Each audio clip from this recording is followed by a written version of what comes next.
Thank you, Madam Chair, and thank you for holding this important hearing. Mr. Bonney, I want to thank you for coming today to talk about the U.S. Forest Service and for your time appearing before this committee in your role as Undersecretary.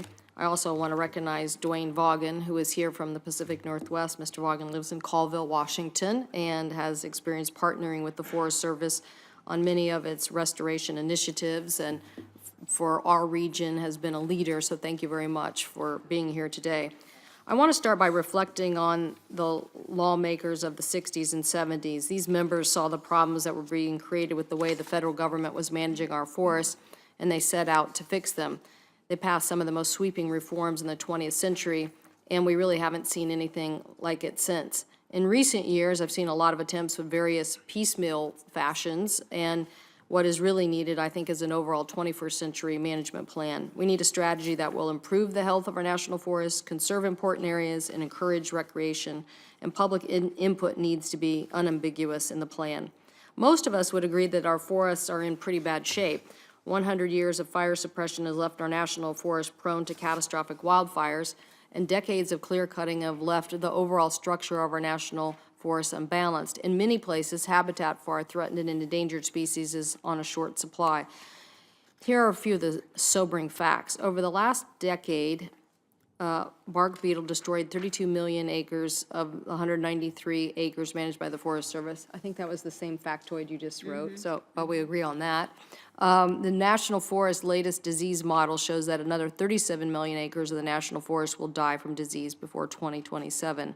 Here's another one. Another model shows 58 million acres are at risk of imminent burning in a catastrophic fire.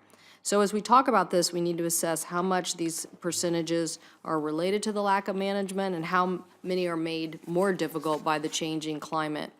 So how do we move forward? And that's obviously the topic of today's hearing. We have serious challenges, and we need to address them in a shorter amount of time than the 100 years that it took us to get to this place. And we need to be more efficient in ways to manage and restore our forests. To do that, the Forest Service needs to use management approaches that are different than the approaches of the last century and previous approaches that have created the conditions today. In the past few years, we've seen restoration efforts take hold when the Forest Service has collaborated with stakeholders. And I want to say particularly collaboration on watershed issues have been particularly important in the Pacific Northwest, where salmon receives and deserves so much attention. These collaboratives around watershed management have been very helpful. Now restoration projects need funding to move forward, and as such, markets for products are also critical to the importance of these projects. To expand forest restoration efforts, we need to expand markets. We have to figure out how to generate moderate valued products from low value wood and generate them at a scale enough to reduce the increasing devastation of wildfires. The increased use of cross-laminated timber and wood pellets could provide us with such an opportunity. I will say that the Forest Service really needs to also use different technologies. One example worth highlighting, just because later today we're also having a hearing in the Commerce Committee on this. One example is drones. Multiple organizations now have developed drones that can be used to reforest areas. Each of these drones would be able to plant 36,000 trees per day at 10% of the Forest Service current cost. And after the devastating wildfires like we had at the Carlton Complex, there's a need to obviously stabilize restoration in these areas. Overall, the Forest Service is working hard to restore the health of the forest, but trying to measure the agency's success only in the amount harvested, we need to look at other things as well.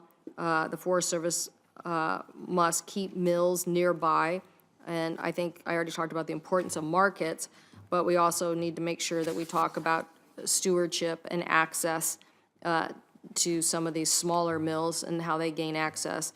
And also recreation. Recreation on national forest contributes $13 billion to our economy, about 40% of the contribution to the economy. And in conversations that will be unfolding, I believe recreation also deserves consideration in revitalizing and expanding recreation on our national forests. We had a hearing earlier about this and had a lot of questions of the Forest Service on just how difficult or challenging it is for school organizations to get access to our Forest Service lands without these permits. So I think we need to look at that.